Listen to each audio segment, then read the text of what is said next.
the Prime Minister of Slovenia, Mr. Janez Janša. Good to have you here, welcome. Is your experience under communism one of the reasons that you are such a hardliner against left-wing politics in general? I was arrested by the secret political police, tried and sentenced with a year and a half. From being stuck in this prison cell to becoming one of the most important political figures of your country, 3 times Prime Minister, and then you've become Prime Minister again. Is there an analogy between the methods that the communists used and what is currently happening with the media in the West? I think there is the same goal, but different methods. What's the goal? Destroy our civilization. To establish the communist society, first you have to dismantle the nation, family, private schools, religion, everything which creating the human conscience. Gramsci, by using the soft power, by taking the cultural institutions, universities, schools, theater, art. Gramsci had many followers,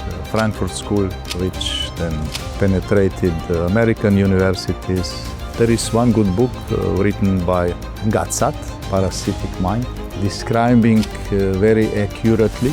This is anti-science, anti-natural. The results are catastrophic. If you see what's coming out from the former elite universities across the West. Fight to stop this has only begun. My name is Stefan Tompson. I'm the founder of Visegrad24, and today I am in the beautiful capital of Slovenia, Ljubljana, with no other than the Prime Minister of Slovenia, Mr. Janez Janša. Janez. Good to have you here, welcome. Thank you so much for taking the time. When you became Prime Minister a few years ago for the 3rd time in 2020, we were in the middle of the migration crisis. Angela Merkel had opened the floodgates to Europe with Verschaffendas, the migration routes going through the Balkans.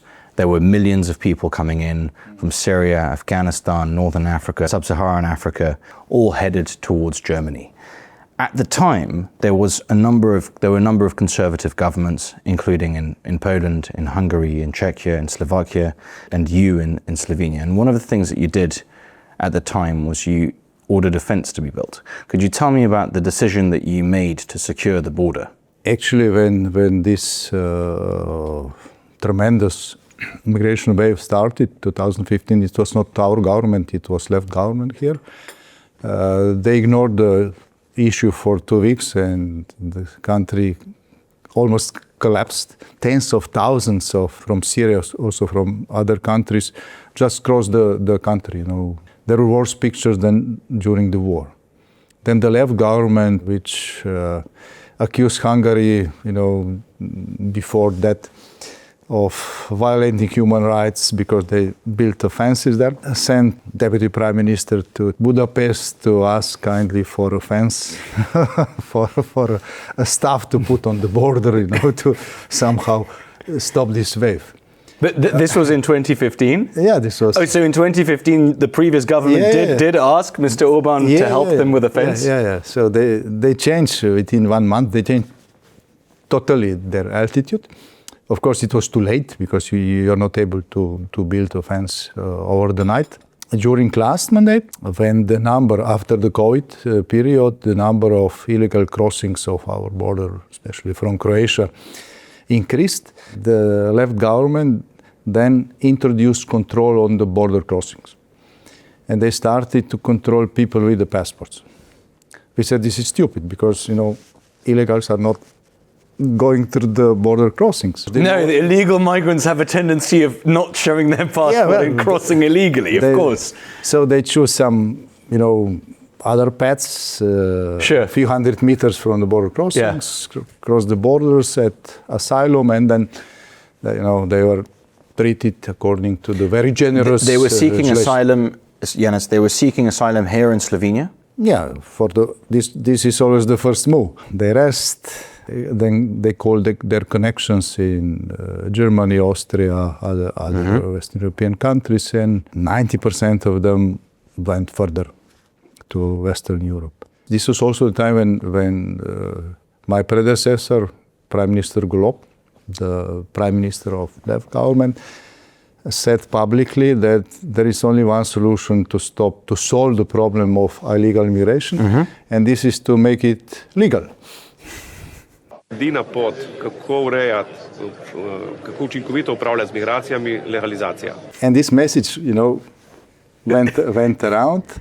And currently we are facing very strange situation, and my government reacted on it yesterday. Frontex, which is following the illegal crossings of the external border of the European Union, now published a few days ago. During last 5 months, Western Balkan routes, less than 400 people crossing. But at the same time, almost 8,000 people came illegally to Slovenia, which is very strange. 8,000 people in the last 5 months? Yes. And we're talking of a country that has just over 2 million people, 2 million inhabitants. Yes. 8,000 illegal migrants have arrived here to Slovenia. And we are speaking about a country which is inside of the Schengen area.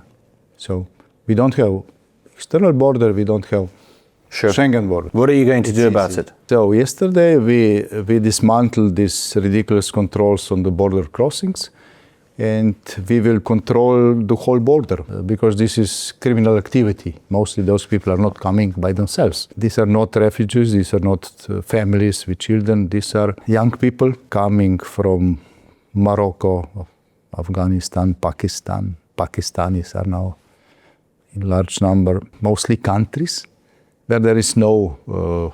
There's no war. So it's social tourism.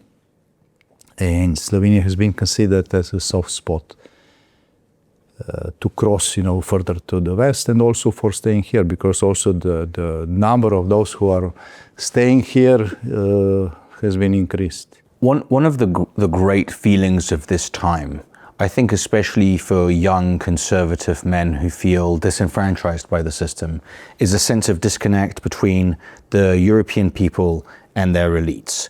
Well, European elite or political elite, I will say mostly left, they have invested a lot of efforts, money, propaganda into cancelling the line between the refugees escaping death penalties in Iran or some other repressive regimes, political prisoners coming from Belarus, for instance, and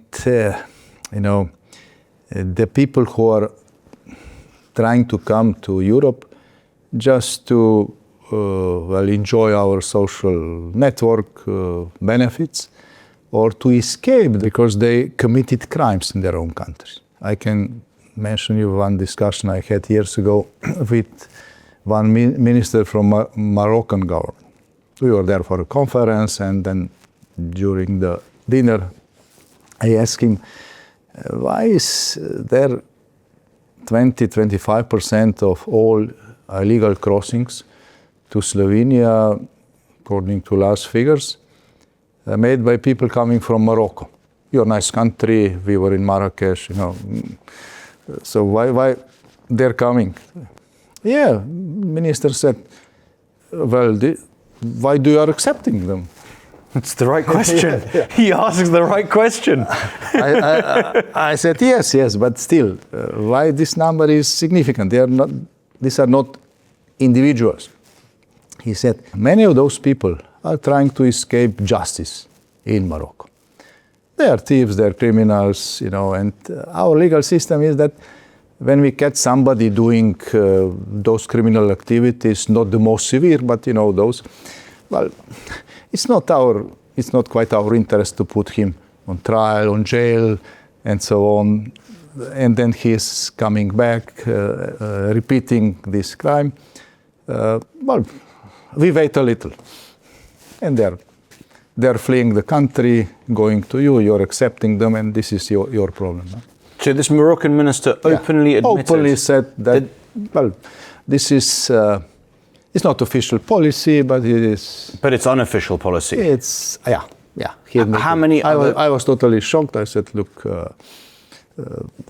thank you for your frankness, but still, you're exporting your problems to Europe, also to my country, and he repeated his first answer. Why do you accepting? How many other countries? But to add something to this issue, because when we, to government here, we are always accused that We are treating people not according to the international regulations and so on, which is not true. When there was war in Bosnia, for instance, in Slovenia, which was poor country after that, at the beginning of independence, we lost Yugoslav markets, inflation were high, so we fought with the quality of life here. We hosted on our territory more than 70,000 refugees from Bosnia. All nationalities, mostly women and children. We took care for everybody. Some of them have stayed after that. And there was no single Slovenian raising voice against helping them. The same was when war started after Russian aggression in Ukraine. People were coming from Ukraine here. There was no one single voice against accepting them.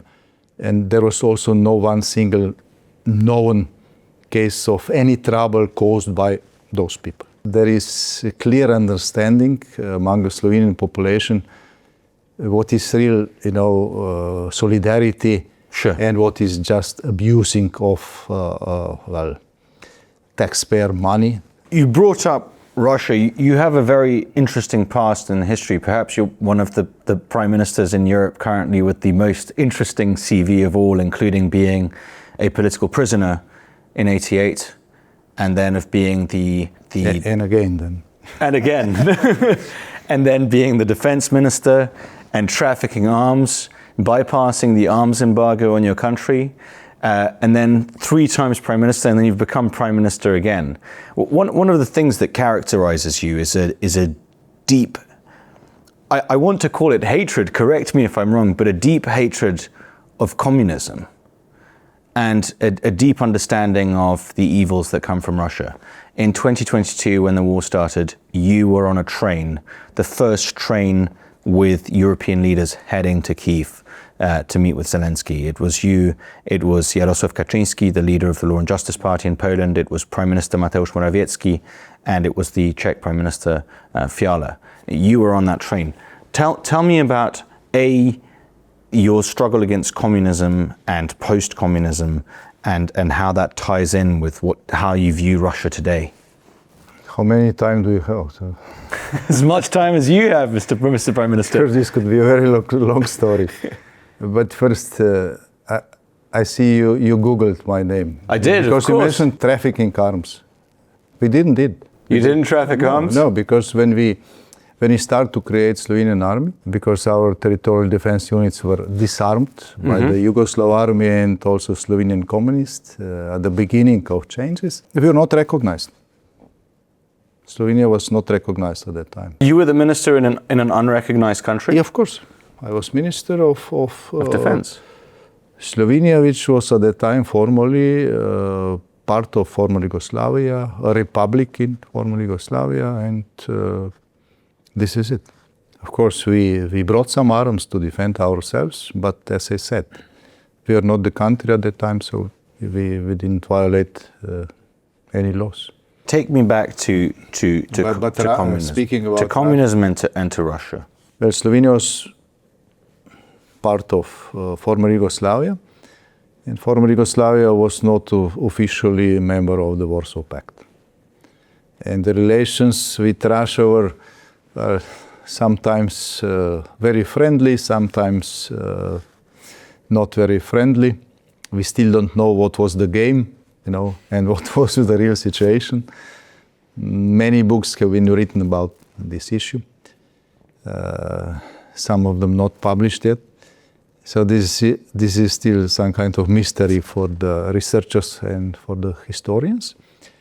But ideologically, this was the same system.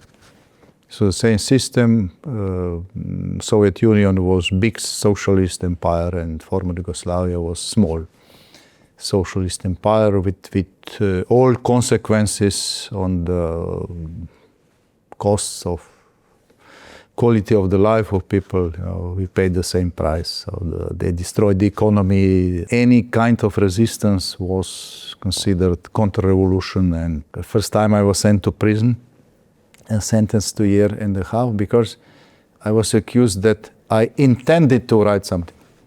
That you didn't write it yet, but No, I didn't write it. They knew you committed a thought crime. I even didn't intend to do it.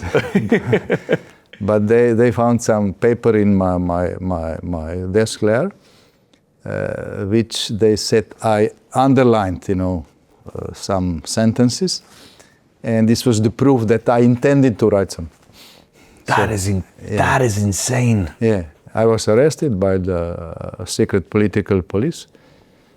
By the way, the collaborator of this secret political police, Mrs. Marta Kos, is now Slovenian commissioner in Brussels at the same time when this happened.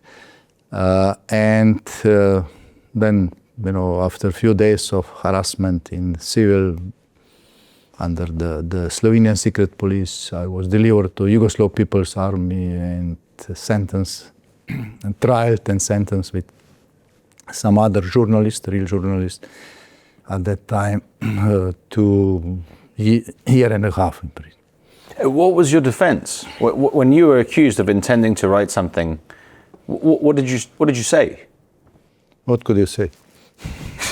But you admitted it? Did you eventually admit to a crime you didn't intend to commit? No. So you were just sentenced and sent to jail? There's no defense. There's no defense. And what was jail like, Janez? They put me in the cell together with somebody who was notorious killers. But he was an actual killer then? Yeah, he was. Oh, so he was. You were jailed with actual criminals. Yeah. In the same block. So. And what did you learn in prison? What did prison teach you? But then there were protests here. People knew who you were. You were already an activist. They made me famous. They made you famous by jailing you. Yeah. So it was a classic Streisand effect of they wanted to silence you, but they made you more famous than you were. What did prison teach you? This was military prison. It was not normal prison. There was a cell, 10 square meters, no water, no toilet. You were pushed to ask for everything, for food, for water, for toilet, for answer. Just they want to humiliate you. There was a small bed, and you were not allowed to touch, the bed in small cell, solitary, between 5 o'clock in the morning till 10 o'clock in the. So you had to stand. So you went from being stuck in this tiny prison cell to becoming one of the most important political figures of your country of the last 30, 36, 37 years. What did that period of activism against communism teach you? And is your experience under communism one of the reasons that you are such a hardliner against left-wing politics in general? Is there an analogy between the propaganda that they used, the methods that the communists used to subdue Yugoslav society, to subdue the people living in the USSR and in the Eastern Bloc, and what is currently happening with the media in the West? I think there is the same goal, but different methods. What do you mean by the same goal, Janez? What's the goal? The goal is to destroy our civilization. This is the goal. Are they succeeding? If you read the first pages of the Communist Manifesto from almost 200 years ago, it's written there. To establish the communist society, first you have to dismantle, the nation, family, private schools, religion, everything what is creating the human conscience. This is written in Communist Manifesto. And we have part of the world when they try to do this with arms, with the violent communist revolutions. We know now how it ended, not everywhere, but Soviet Union collapsed. There is Antonio Gramsci. I'm familiar with his works. Who realized after he visited the Soviet Union, first years after it was established, he came back to Italy and he wrote down that, there is so much violence there that those means will never be accepted in the western part of the Europe. So we have to do by other means, by taking the cultural institutions, universities, schools, all those part of societies where you create the something which is not material. Then We won't need guns to take power. It will come to us, it will take time. Gramsci had many followers, Frankfurt School, which then penetrated American universities, and then we imported back all those propaganda because so-called working class more or less disappeared because of the development of the technology and the changes. They switched to the all kind of suppressed part of the societies, minorities, whatever, so LGBT, just to destroy everything. There is one good book written by Gad Saad, Parasitic Mind, describing very accurately. This is something which is anti-science, anti-natural. And the results are catastrophic if we see what's coming out from the former elite universities across the West. And the fight to stop this has only begun. Imagine now, Western societies, where there was no violent communist revolution, they came to this situation only by left using soft power. And then imagine our societies, tens of thousands of people, political opponents, for instance, killed in Slovenia, or 500,000 in former Yugoslavia, or tens of millions in Soviet Union. They cleansed, the most productive, the most vibrant part of societies. And after the formal changes from the West, we imported also this soft approach, cultural revolution, third wave to take over the societies as advocated by Gramsci. So we were even less immune towards such attempts, because on the West, at least, people were not killed. Here, whole generations were decimated. It reminds me of a very moving fragment from Alexander Solzhenitsyn's Gulag Archipelago, where he's held in Ljubljana. And one of the things that they do to him is they confiscate all of his manuscripts, including a finished book that was never published. And as he's sitting in Ljubljana prison in Moscow, he looks across the window and there's this black smoke day and night coming out of the chimneys of Ljubljana. And he suddenly has an epiphany and realizes that the communist security services are burning the manuscripts that they have caught from all of these dissidents.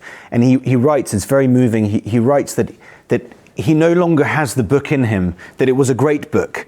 And then he says that one of his great regrets is not even just being jailed. He says at least because he was jailed, he managed to write the book, which is actually a very sort of deep element in and of itself. But he says, I fear that my generation will be judged as stupider than it was for all of the carriages and trains of manuscripts that never saw the light of day. Sure. Because all of these intellectuals decapitated, murdered, sent to the Gulag, their books never published, their papers never written.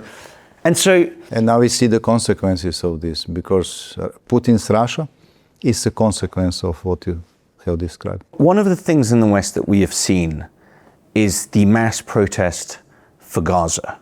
And it's been one of it's been a very radicalizing event. The unholy alliance. On one hand, the progressives, those who wave the flags of the LGBTQIA plus community, the trans flags, those who speak of equality and preach fairness. And on the other hand, the migrants from the Middle East, first, second, third generation, rallying together. And you see this very clearly in a few countries. You see it very clearly in the United Kingdom with the Greens led by, ironically, a Jewish man, Mr. Zach Polanski, allying himself with Islamist forces. You see this with, for example, Mothen Ali. You see it with some of the independent MPs that now sit in the Houses of Parliament. You see it in France with Jean-Luc Mélenchon, the leader of La France Insoumise, the French hard left, who is gathering the sectarian vote of the second and third Algerian, Moroccan and Tunisian communities. And you're seeing it everywhere where there are very powerful progressive forces and second, third generation Muslim communities. This alliance coming together with one shared goal, the destruction of the West. The migrants from Muslim backgrounds and the ones who hold Islamist values because they would like the Ummah to win and they'd like to see the establishment of a caliphate. The progressives because they want to usher in a new golden dawn, a more beautiful day. And they share that one goal. And the Palestinian flag in some ways has become the symbol of that. Issue you described was very, how to say, in front of the left politics in Slovenia during last 4 years. The former government recognized non-existing Palestinian state with violation of our regulations. We have some rules of procedures, we have constitution laws, rules of procedures of the parliament, and they violated those procedures just to make this move before the European elections, because they thought that this will help them.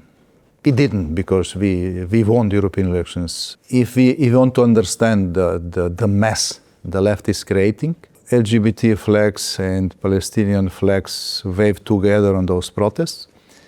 At the same time, they are throwing LGBT people from the roofs in the Gaza. Of course. So it's difficult for normal people to understand, this contradiction. We can understand this if we remember what the teachers of the communism said. We have to hide our goals. And, to tell people different things that we are doing. For us who know the things from the past in Slovenia, this is not so difficult to understand. But for 99% of the population, this is something they cannot put together, how it works. Solzhenitsyn also said, when he was asked, what is now Russia, years after the changes? And he said, this is not something old, as it was, but it's not something new we want it to be. It's some kind of hybrid. The new, which we wanted to be created, so the free society, will never happen. And as I said before, Putin's Russia is a proof that the West made a huge mistake after the collapse of Soviet Union and so on, because people were only concentrated on the market, commodities, resources there, not how to help normal free society to be established. And this was the situation KGB and Putin used to come back to power. So it's not only their fault, it's also our fault. So there was no program as after the defeat of Nazi Germany, to change things, to make people aware what has really happened. Strategic mistake, and now we are facing the consequences. My final question, Janez, is what, in your opinion, is the greatest threat that we should focus on to preserve the West? Well, the greatest threat is new geopolitical reality, where many things are happening and we only see one country, one power, which is benefiting from this situation. This is China. Not Russia, but China. And we don't know what will happen there. I was on official visit in China, I think 2007, before Slovenia took first rotating presidency of the European Union. And one of the top leaders at that time in China, I will not mention his name because he can still face the consequences, told me that the West is not aware what is coming in China, because he said current leadership in China is the last one which is aware what really happened during the Cultural Revolution in China and what we are teaching the young generations. We are aware what is the difference. Next leadership which is coming is not aware of this. Of the truth, of the horrors of the Cultural Revolution. Yes, he said. And of the lie itself. Yes, and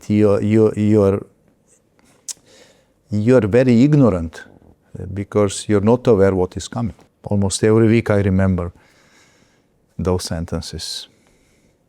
And at the same visit, another Chinese official And during the dinner, I asked him, when we came to Beijing, there were two posters on the Tiananmen Square. One is Mao, of course, the biggest one, but not much smaller. It was advertising for Coca-Cola.